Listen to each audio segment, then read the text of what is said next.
Hi, Jenni here, and Sunrise on the Reaping, the new Hunger Games book by Suzanne was just released, and with that brings always a lot of discussion, a lot of discourse about the Hunger Games itself.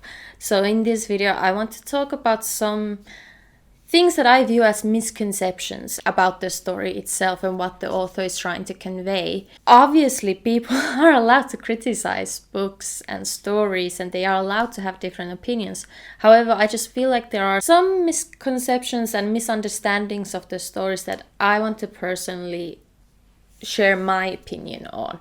I do have a degree in English. I did a minor in literature in Finnish. I've read the original trilogy as well as the Ballad of Songbirds and Snakes, both in Finnish and in English, and I've read Sunrise on the Reaping in Finnish. I didn't receive my English copy of it yet. I've seen the movies so many times that I can't even count. So needless to say, I am very familiar with this story. I am very familiar with the discourses and the views that are shared on the Hunger Games. And yeah, I just feel like it's very important, especially with the release of the new book, to kind of add to that conversation. I want to start off with Ballad, and I will be referring to it as Ballad for the rest of the video. This will contain spoilers for the original trilogy and Ballad, but I will try to keep the spoilers for Sunrise on the Reaping as minimum as possible. I think my main thing that I want to discuss about Ballad is one, that it's a Snow redemption story. And I feel like this was discussed a lot when the movie adaptation came out, when the trailer was dropped and so on. It is not a redemption story. That was definitely not Suzanne Collins's intention. At least that's what I view as someone who is very familiar with these works, especially after Sunrise on the Reaping. It was to show that Snow is given all of these chances by people he loves and love him to not go and become a fascist dictator, but power was more important to him. And whatever his loved ones tried to get him to understand humanity better, he used against them. For example, Sejanus. Sejanus tries to become better and do what's right for the people in the districts. Snow ends up killing Sejanus for that. That's one example of how Snow is given someone who really cares, who cares about him, who cares about the people. But because he cares about the people, he essentially orders Janus to be killed for that. Because for him, power and the order of capital is more important. I think Snow in Ballad also shows what happens to a person when they go through something awful, and instead of becoming compassionate to other people who go hard times, they use it as a way to justify all of the horrible things that they do and further advance all of the horrible things that Snow ends up doing, murdering people and so on. For example, in the beginning we see him during the uprising where he is a starving kid.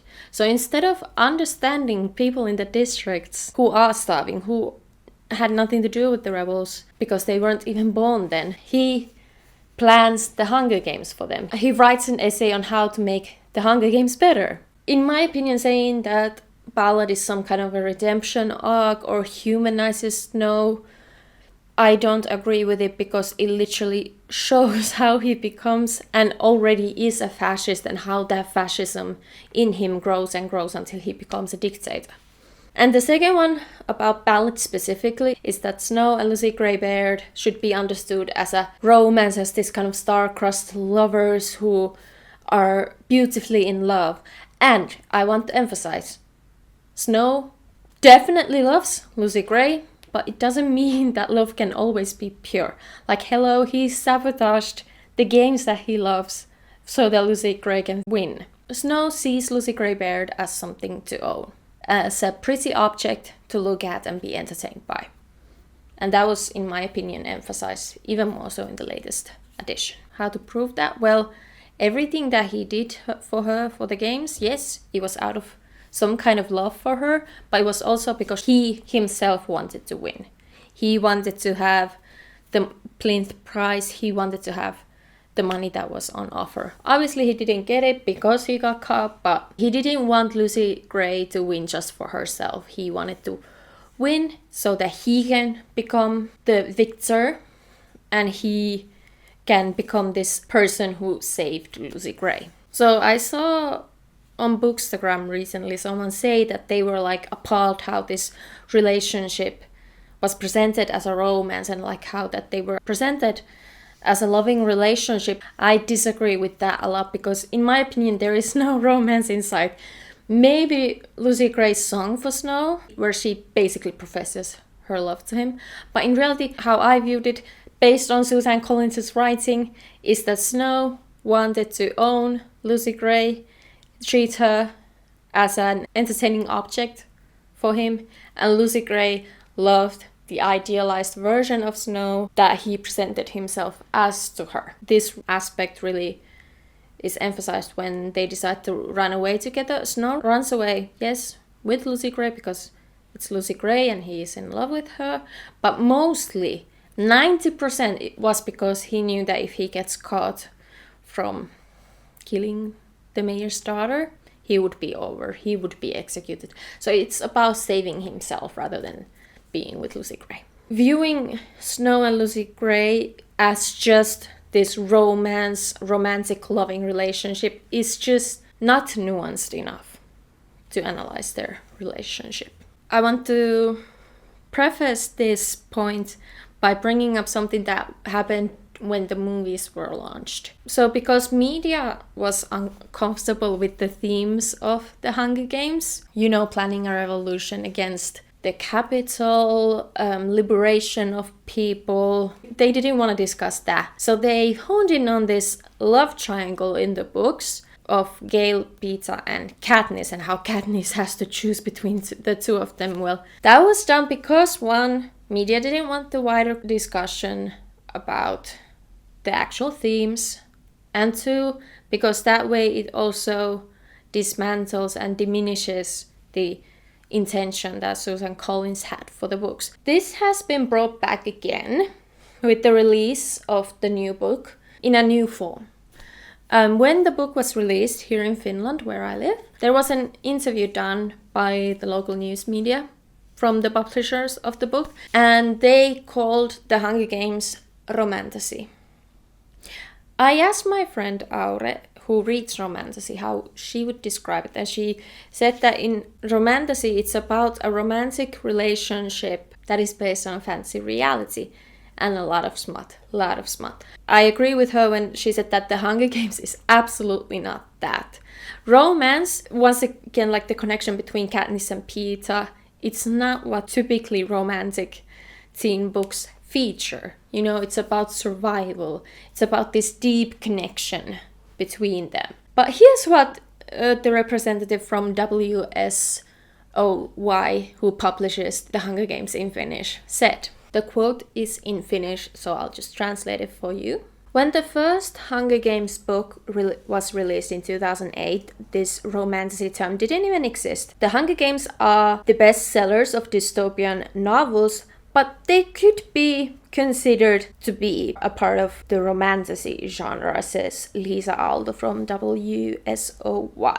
To me, this quote says that they didn't really read the book at WSOY, that they don't know what the Hunger Games is really about. They see that, it's a young teenage girl and there's a young teenage boy. Okay, romantasy. First of all, the genre is completely wrong. The Hunger Games is a dystopian novel series. To romance is an important part of it. Peeta and Katniss' relationship is developed throughout these books. But that's not the main point of the story. The main point of the story is liberation.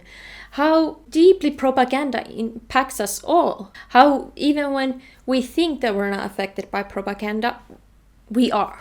So to call the Hunger Games romantasy, of course you can discuss very important topics in romantasy as well. I'm just saying that calling the Hunger Games romantasy, it does a disservice for the story itself. And I can't believe that that was released in our local news media.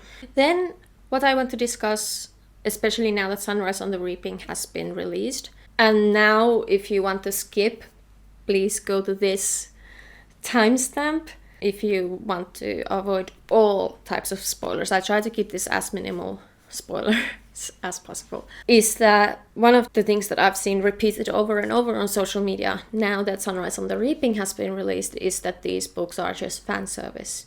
That Suzanne Collins feels pressured by Hunger Games fans to release more books. I don't agree with that, especially after reading Sunrise on the Reaping, because to me, these prequels all add to how vicious, how fascist, how evil the Snow dictatorship is. Ballad laid the grounds for it, and Sunrise on the Reaping just showed just how awful things already were before the original trilogy. So in Sunrise on the Reaping, we get to see Haymitch's story, and a lot of people were like, well, why do we need to read about Haymitch's story, because we already know what happens. Well, the truth is that we really didn't. We really didn't. And as for like fan service and like bringing back these old characters like Haymitch, I personally do believe when Suzanne Collins said that she only writes these Hunger Games books when she has something to say. And I believe that because, for one, between Mockingjay and Ballad, there was 10 years. And during these 10 years, the movies were released. If Suzanne Collins wanted to bank in on the Hunger Games even more, she would have released several short stories, several books about Katniss and Pisa and the love triangle without any type of discussion of the society overall. So that's one. Dismissing these important books where they discuss propaganda, which are reflective of our world right now in a way that's very accessible to younger readers. These are teen books after all. Like, that's very important. It's not a cash grab in my opinion. If we think about it, the original trilogy was born out of when Suzanne Collins was watching TV, flipping between channels. One channel showed reality show, second one showed the war on Iraq and civilians being killed and so on. Also, she was inspired by Greek mythology, the story of the Minotaur and so on. I just feel like it does a disservice to the whole story to dismiss these prequels as fan service. For me, especially Sunrise on the Reaping just emphasized how deeply propaganda is ingrained into people, how deeply propaganda impacts us all, and even people who think that they are not being impacted by propaganda, they are. It's early days since Sunrise on the Reaping was released, less than a week. So far, the discussions that I've seen on online forums have been about characters themselves and the world itself, and that's great. I just hope that soon enough people connect what happened in the book to our society now. For example, to me, the way the Hunger Games were presented to the people of Capital and all of Panem, I personally read it as a direct reflection of how the news were discussing Palestine and Gaza, innocent people, innocent Palestinians being killed by Israel. Like, I saw that reflection completely, how media discusses the civilian deaths that were killed by Israel in Gaza versus what reality actually is. To me, that was very clear.